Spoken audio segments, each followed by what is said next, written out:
What is up, Jam? And sideways, you beautiful individuals. It is another epi of League Unlock, and you know the drill. We are flying Han Solo on today's epi, and who knew? Who would have thought that a coveted free agent like Guma would not be hanging out on the market very long, fresh off of that World Finals MVP, already getting the news that I think most people probably anticipated. And again, nothing finalized yet, so we got to preface it with that. But looking like he will sign with his former teammate Zeus on Hanwha Life Esports. As we already likely know, Viper has been heavily linked to a BLG super team reforming alongside Knight, him replacing Elk, blah, blah, blah. But that opens up the spot on HLE for Guma, and this or KT Rollster were kind of the main two spots that you would assume that World Finals MVP would be ending up. And now you look at what this top to bottom HLE roster is looking like, and still some big question marks. We know Zeus is going to be re-signed. We know now maybe Guma is going to slide in there. Delight is 90% probably going to re-sign, so a Delight Guma bot lane will be fun to watch, and of course we'll just be counting down the calendar until Guma's matching up against T1 again. But the mid and jungle for HLE still a little bit of a question mark. It's either Zeka coming back, or the other tasty rumor is a buyout being in the works for BDD on KT, who still has a contract through 2026, but there's again behind the scenes rumors that KT might be short on funds and welcoming a buyout for BDD, which would still be insane because they've already gotten rid of Zynie over to Shopify. So maybe it's just a swap and KT is going to get Zeka on their side, but that would be incredibly disappointing for KT Rollster. But probably either going to be Zeka or BDD.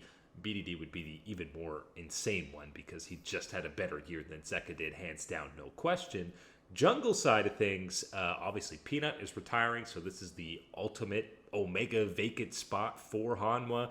There were rumors about Canyon potentially joining, but now we've recently learned that he will be returning to GenG. More on that in a little bit later. So Canyon off the market for HLE, which basically leaves the big potential signing of Kanavi returning to the LCK and joining HLE. And if that's not the case, then it's probably gonna just be a young player, Grizzly, getting promoted from the challenger side of things. We've seen Grizzly a few years ago make his debut when he was like 17 at the time. Still a relatively young and green player, but this is a lineup that would be stacked with veterans and full of a big opportunity for him, for a team that's going to not just have LCK title aspirations, but international success on the horizon with an absolutely star-studded squad. So jungle, the bigger question mark here, I think either Zeka or BDD. Zeka's still fine, still a top mid within the landscape of the LCK. BDD probably takes them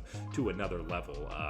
Tarzan is another guy who was linked to maybe coming back to the LCK, but now looking like he's re-signing with anyone's legend. The whole five are probably re-signing, and then Tabe kind of bounced as head coach to head over to JDG and just build another upstart surprise dark horse squad that goes on a deep run into the LPL playoffs. But let's say we get a Hanwha lineup of Zeus, Kanavi, BDD, Guma, Delight. That's your S tier ideal lineup for them, where they can contend with T1, GenG, anyone else at the top of the table, and anything outside of that. If Zeka stays, maybe you get Grizzly in as a rookie, still a top three and contending squad. But the BDD Kanavi angle, wow, that's next level, putting forward for HLE in this salary cap era where money is no object to them. They can just go over and pay whatever luxury tax they need to be contenders. Alluded to the super team for BLG again. Viper, if Guma's taken his spot, I don't think he's remaining in the LCK. He wants to play with Knight, and it sounds like Jun will also go back to BLG to have that Bin Jun Knight Viper and On lineup. Still some question marks in that lineup. The On Bin Jun side of things doesn't quite hit as hard as it did in 2023 or 2024. And the other big one we alluded to, talking about not really caring about salary cap or anything, is GenG. Sounding like they're running back this 2025 lineup, which I think a lot of people didn't expect with expiring contracts. Canyon, again, was the biggest one. Saw some rumors about HLE. They announced They gave the little thank you thing for Canyon as his contract ran up, and he immediately is going to be signing another one with GenG. So Ruler, Duro was already re-signed. Chovy's contract was still through, I think at least 2026, maybe even 2027. But the team that was so unbelievably dominant for the entire year is sick for one series against KT Rolster, looking like they'll run it back. But the big change is Ryu coming in as head coach, replacing Coach Kim, who had been there this year. And Ryu did some great work with the Fear X, and I think debuted when they were still Sandbox before they rebranded. But he's gone through his own trials and tribulations and kind of worked his way to earn a coveted head coaching spot with GenG, and this is the long con journey for him to ultimately, finally get his revenge against Faker and SKT/T1 after the so infamous Zed outplay, which we're not going to play the clip. We're going to save you that harm and damage, Ryu. But exciting opportunity for him, and obviously GenG running back this entire roster. They will be the favorites to win the LCK with all the shuffle and hubbub that's been going on with their main contenders in Hanwha Life and T1. By the way, Ruler, one of maybe the only AD carry that's not going to be finding himself a new home in 2026. That is the far and away craziest position in the LCK, with teams going all over the place with different spots. And we've now seen that, we said, okay, Pays is replacing Guma. What's going on with Smash? Well, it looks like he's headed over to Dplus Kia to replace Aiming and Barrel, who departed from there. They will not be with the squad.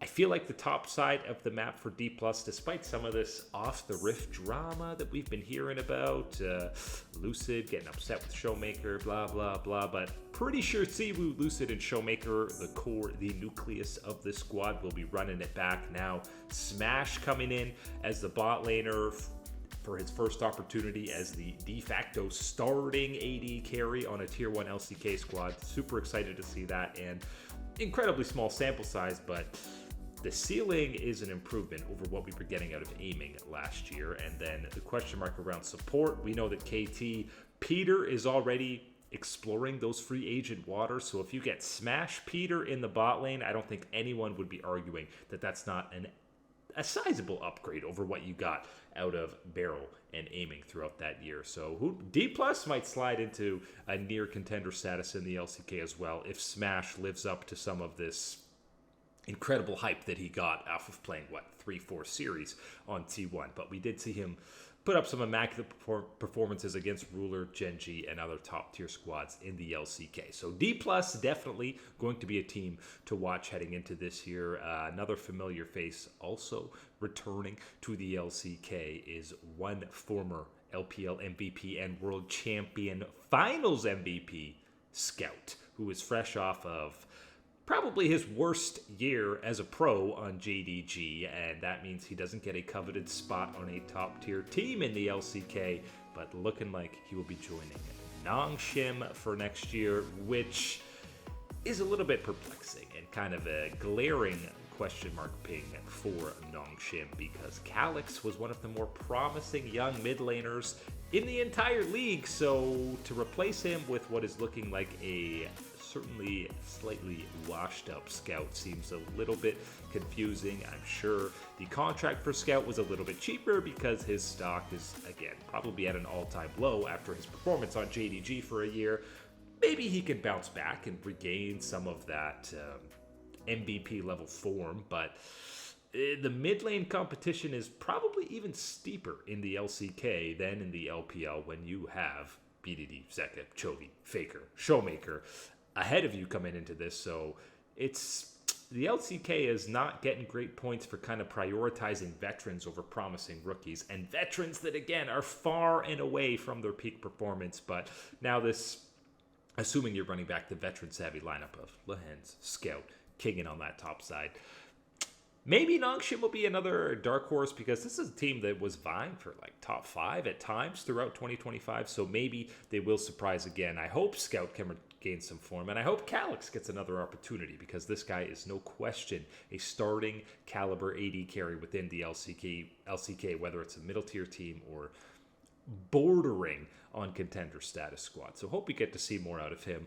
A guy we know will not be playing next year, and we gotta give an 07 out to a legend of the game, and that is Levi, officially announcing his retirement, the face of Vietnamese League of Legends, and been the franchise player on GAM going on basically a decade at this point. We're going way back to 2017 when the Marines were making their big debut, nearly upsetting TSM, the level 6 Nocturne ulti against Fnatic, where they were a landmine in that group. And this is a guy who has been a mainstay internationally, whether it was MSI or the World Championship, did so much to build up the fan base and get viewership for the Vietnamese scene, and absolutely a guy who's like legit Hall of Legends status at the very least when you're talking about, again, that VCS, now LCP era, and him and Kiaya have been the two pillars of not just the GAM organization, but again, the entire scene over in Vietnam. So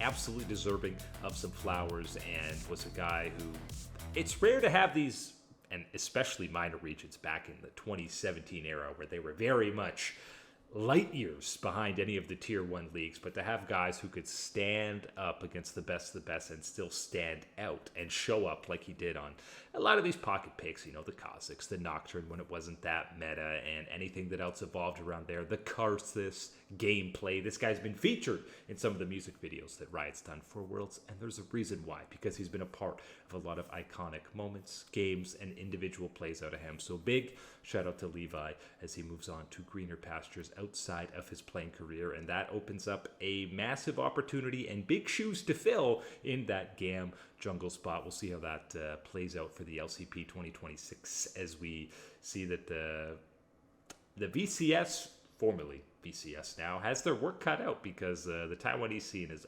blowing up over in the LCP. Even if we're seeing Talon Esports depart because they ran out of money, there's other squads like the Flying Oysters and Team Secret Whales that will step up to that opportunity. So very excited to see who replaces Levi on that squad, but shout out to him for having an absolutely incredible career to his name. This, again, we're just warming up. A lot of things are slowly coming in to view in terms of the LCK rosters. LPL still a lot of question marks, and the LTA, we still need things to be finalized. We're still in the rumor phase of the madness that is the offseason, and we'll be back to break down any other glaringly crazy moves that happen, as I'm sure they will over the coming days and weeks. But that's it today for League Unlocked. My name is Eric. You guys are absolutely stunning as always. Thanks for hanging out, and we'll catch you on that flippity flip.